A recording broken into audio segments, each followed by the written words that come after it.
রক্ত দিয়ে গড়েছি মোরা ভারতবর্ষের স্বাধীনতাকে, ইতিহাসের পাতায় মোরা পেলাম না কোথায়, তাই হলো সেনানায়ক যাদের কোনো বন্ধ নাই, পেলে কলম বুঝিয়ে দেবো সত্যি ইতিহাস কারে কার। ও আখিরু দাওয়ানা আনিল হামদুলিল্লাহি ওয়া বারাকাতুহু। আলহামদুলিল্লাহ আলহামদুলিল্লাহি আযজা ওয়া জাল ওয়াসসালাতু ওয়াসসালামু আলা রাসূলিহিল আকমাল ওয়া আলা আলিহি ওয়া সাহবিহিল আকমাল।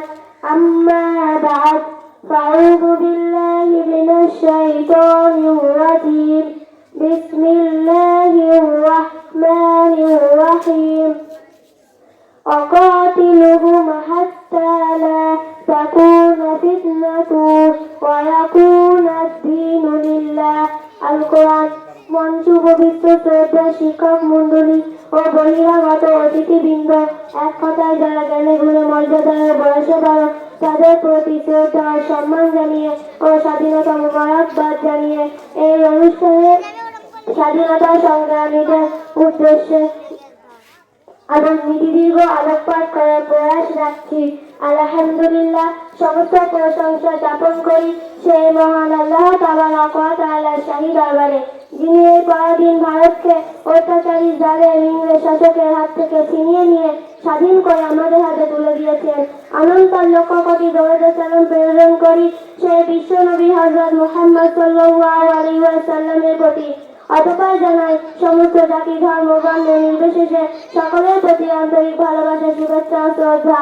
বন্ধুগণ, আমরা সকলেই জানি আজ থেকে 60 বছর পূর্বে এই ভারতবর্ষ ছিল অত্যাচারী জালেম ইংরেজ শাসকের অধীনে।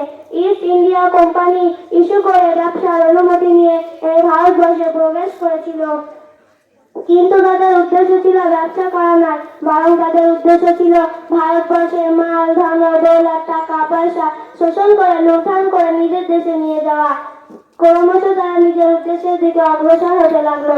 বন্ধুগণ, কেমন ভাবে দেখুন, 1601 খ্রিস্টাব্দে ইংরেজ সম্রাট ব্যবসা করার অনুমতি নিয়ে এই ভারতবর্ষে এসেছিল। সেই সময় ভারতবর্ষের বাদশা ছিলেন সম্রাট জাহাঙ্গীর। বাদশা তাদের মনোভাব বুঝতে না পেরে ব্যবসার অনুমতি দিয়েছিলেন এবং বাদশা তাদের প্রতি সুধারণা রেখে 500 বর্গমিটার জমি একটি ইংরেজদের হুকুমকে নাশ করেছিলেন। কিন্তু তারা যে বেঈমান বিশ্বাসঘাতক নামক হারাম ছিল, বাদশা তা জানতেন না। ক্রমশ তারা ভারতবর্ষকে কব্জা করতে আরম্ভ করে দিল। 1717 খ্রিস্টাব্দে মাইসুর নামক জায়গাকে আয়ত্ত করে নিল তারা, এবং 1740 খ্রিস্টাব্দে আর 1757 খ্রিস্টাব্দে 23শে জুন পলাশীর যুদ্ধে নবাব সিরাজ দৌলতকে পরাজয় করে সাম্রাজ্যবাদী ব্রিটিশ অধিক শক্তির অধিকারী হয়। তারপর তারা ভারতবর্ষের মাল ধন দৌলত টাকা পয়সা শোষণ করে লুণ্ঠন করে নিজের দেশে নিয়ে যেতে লাগলো। ধন দৌলতকে শোষণ করে তারা খ্যাত হয়নি, বরং তারা ভারতবর্ষের মানুষদের প্রতি নির্যাতন, অন্যায়, অবিচার, অত্যাচার শুরু করেছিল। প্রতি দাঁড়ি পিছু 250 টাকা করে বসাতো আর নির্যাস করতে বাধ্য করত, এবং তারা এও ঘোষণা করেছিল যে ভারতবর্ষের মানুষরা জন্মগত হিসেবে ভারতীয় আইন কানুন নিয়ম নীতি কৃষ্টি কালচার হিসেবে হলো ব্রিটিশ, তাদের আর ধর্মীয় স্বাধীনতা দেওয়া হবে না। সেই চ্যালেঞ্জের মোকাবিলা করতে বিশ্ববিখ্যাত পণ্ডিত ভারত গুরু হযরত মাওলানা শাহ ওলিউল্লাহ রহমতুল্লাহ আলাইহির সুযোগ্য পুত্র শাহ আব্দুল আজিজ দেহলভী রহমতুল্লাহ আলাইহি যাদের ফটো উচ্চ কণ্ঠে ঘোষণা করে দিলেন সাম্রাজ্যবাদী ব্রিটিশ উক্ত ফতোয়া বাজেয়াপ্ত করে। তখন শাহ আব্দুল আজিজ দেহলভী রহমতুল্লাহ আলাইহি প্রকাশ্যে ঘোষণা করেন, আমরা পরাধীন হলাম, পরাধীনতার বিরুদ্ধে স্বাধীনতার উদ্দেশ্যে আমাদের জিহাদ করা কর্তব্য এবং ধর্মনৈতিক কর্তব্য। তখন থেকে শুরু হয়ে গেল সাম্রাজ্যবাদী ব্রিটিশ শাসকের বিরুদ্ধে জিহাদ। প্রায় 1757 খ্রিস্টাব্দে ভারত বিখ্যাত বুজুর্গ হাজী ইমদাদুল্লাহ মুহাজির মাক্কি রহমতুল্লাহ আলাইহির নেতৃত্বে মাওলানা কাসিম নামদানি রহমতুল্লাহ আলাইহি, হযরত মাওলানা রশিদ আহমদ গনজি রহমতুল্লাহ আলাইহি, হাফিজ জামিল রহমতুল্লাহ আলাইহি প্রমুখ বুজুর্গ সামনে ময়দানে সাম্রাজ্যবাদী ব্রিটিশ শাসকের বিরুদ্ধে জিহাদ করে তাদের তোপ কামান অস্ত্র ছিনিয়ে নিয়েছিলেন। তাই সেই সময় ইস্ট ইন্ডিয়া কোম্পানি ঘোষণা করেছিলেন যে সমস্ত মুসলমানদের মাথায় টুপি, পরনে লম্বা জামা ও মুখে দাঁড়িয়ে এদেরকে ধরে ফাঁসি দড়িতে ঝুলিয়ে দাও। আর ওই সময় ব্রিটিশ প্রশাসন 1-2 সপ্তাহের মধ্যে 2 লক্ষ মুসলমান যাদের মুখে দাড়ি, পরনে লম্বা জামা ও মাথায় টুপি ছিল তাদেরকে ধরে ফাঁসি দড়িতে ঝুলিয়েছিল। তার মধ্যে প্রায় 5000 আলেম উলামা ছিলেন, আর ওই সময় দিল্লি শহরে 500 আলেমগণকে ফাঁসি দড়িতে ঝোলানো হয়েছিল। এই সমস্ত নিপীড়ন উৎপীড়ন অন্যায় অবিচার অত্যাচারকে সামনে রেখে সাম্রাজ্যবাদী ব্রিটিশ শাসকের বিরুদ্ধে পণ্ডিত হযরত মাওলানা ফজলে হক খায়রাবাদী দিল্লি জামে মসজিদে 300 উলামাগণকে নিয়ে স্বাধীনতা সংগ্রামের উদ্দেশ্যে জিহাদের ফতোয়া ঘোষণা করেন এবং একাধিক পুস্তকও লিখেছিলেন। সেই সমস্ত পুস্তকগুলি সাম্রাজ্যবাদী ব্রিটিশ বাজেয়াপ্ত করে এবং খায়রাবাদীকে সেলুলার জেলে সশ্রম কারাদণ্ডে দণ্ডিত করেন। শান্তিস্বরূপ থেকে নালা নর্দমা পরিষ্কার করতে হয়। খাতা কলম না পাওয়ার কারণে লেখকের বাচ্চা খায়রাবাদী জেলের বক্সারে বসে কাপড়ের উপর কাঠ কয়লা দিয়ে ইংরেজের বিরুদ্ধে ভারত বিপ্লব বিষয়ে আসসালাতুল ইন্দিরা নামক কিতাব লেখেন এবং সেটি জেল থেকে মুক্ত হয়ে নিজ এলাকার একটি লোকের মাধ্যমে তার নিজ পুত্রের কাছে পাঠান। তার পুত্র সেটাকে জনগণের সম্মুখে প্রকাশ করেন এবং খায়রাবাদী সেলুলার জেলে মৃত্যুবরণ করেন এবং তার সমাধি সেখানেই করা হয়। অনন্তর দেখালো সাম্রাজ্যবাদী ব্রিটিশ স্বাধীনতার বিরুদ্ধে তাদের বিপ্লব বেড়েই চলেছে। তাই তখন তারা চিন্তা করলো যে আমাদের প্রশাসন ক্ষমতা বজায় রাখার জন্য সর্বপ্রথম ভারতবর্ষ থেকে আলেম উলামা সমাজকে নির্মূল করতে হবে। তাই 1863 থেকে 1867 খ্রিস্টাব্দে 14,000 আলেম উলামাকে ফাঁসির দড়িতে ঝুলিয়েছিল। মিস্টার ট্যানসন তার জীবনীতে লিখেছিলেন যে দিল্লির চাঁদনি চক থেকে খায়বার পর্যন্ত একটি সড়ক চলে গেছে। তার দুপাশে এমন কোনো বৃক্ষ ছিল না যে তাতে কোনো আলেম উলামাকে ফাঁসি দেওয়া হয়নি। আর ওই সময় দেখা গেল ভারতবর্ষের আর আলেম উলামার সংখ্যা খুব বেশি নেই। সাম্রাজ্যবাদী ব্রিটিশ জালেম উলামা সমাজকে নির্মূল করে দিয়েছে আর মাদ্রাসা মসজিদ গুলো ভেঙে চূর্ণ বিচূর্ণ করে দিয়েছে।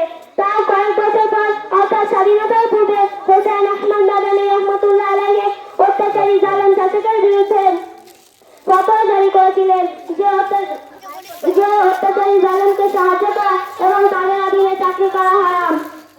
তার কারণে ইংরেজ প্রশাসন হোসেন আহমদ মাদানীকে গুলির অর্ডার ঘোষণা করে দিল। কিন্তু তার কিছুদিন পর করাচিতে বিশাল এক প্রকাশ্য সমাবেশ ডাকা হয়েছিল ইংরেজের বিরুদ্ধে। সেই সমাবেশে হিন্দু মুসলিম জৈন খ্রিস্টান সমস্ত জাতি ধর্ম বর্ণ নির্বিশেষে কম বেশি কয়েক লক্ষ জনগণ সমাবেশ হয়েছিল। প্রত্যেকটি মানুষ জানেন এই সমাবেশে হোসেন আহমদ মাদানী রহমতুল্লাহ আলাইহি উপস্থিত হবে না, কেননা ব্রিটিশ শাসকের তরফ থেকে হোসেন আহমদ মাদানী রহমতুল্লাহ আলাইহি গুলির অর্ডার হয়ে গেছে। কিন্তু দেখা গেল সমাবেশ শুরু হবার কিছু পূর্বে হোসেন আহমদ মাদানী রহমতুল্লাহ আলাইহি জানের পরোয়া না করে কাপড় সঙ্গে নিয়ে কবিতা পড়তে পড়তে স্টেজে বললেন, ये फिरती है बुलबुल चोट में लेका गुल शहीद नाश की कहा है। इंग्लिश को खिताब करके कहा, खिलौना समझ कर मुझे बर्बाद न करना, हम भी किसी के बनाए हुए हैं। ये फिरती है बुलबुल चोट में लेका गुल शहीद नाश की कहा है। इंग्लिश को खिताब करके कहा, खिलौना समझ कर मुझे बर्बाद न करना, हम भी किसी के बनाए हुए हैं। তাই হোসেন আহমদ মাদানী রহমতুল্লাহ আলাইহিকে দেখে প্রত্যেকটি মানুষ আশ্চর্য হয়ে গেল। তখন চতুর্দিক থেকে ইংরেজ প্রশাসন গুলি চালাতে আরম্ভ করেছিল। আল্লাহ পাকের কি কারিশমা, একটি গুলি হোসেন আহমদ মাদানীকে স্পর্শ করলো না। এই থেকে ঘটনায় ইংরেজ কর্তৃত্ব বিমূঢ় হয়ে গেল।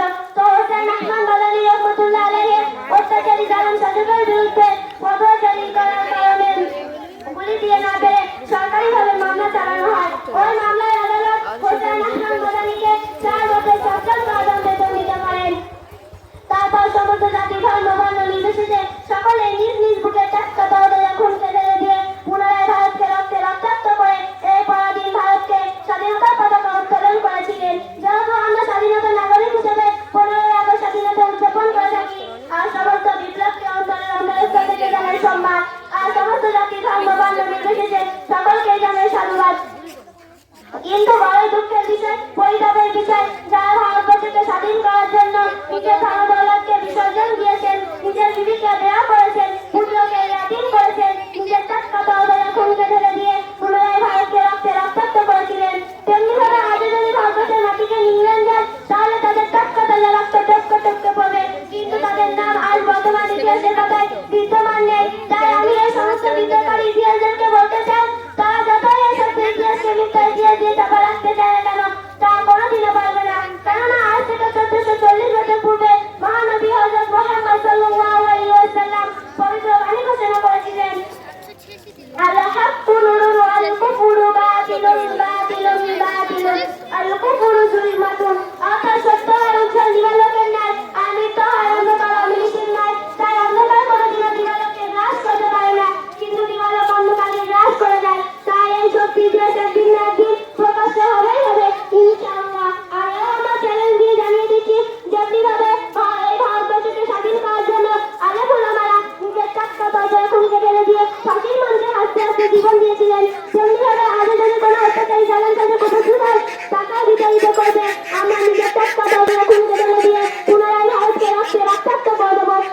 অত্যাচারী জালেম শাসককে প্রশ্রয় দিচ্ছি না, দেব না।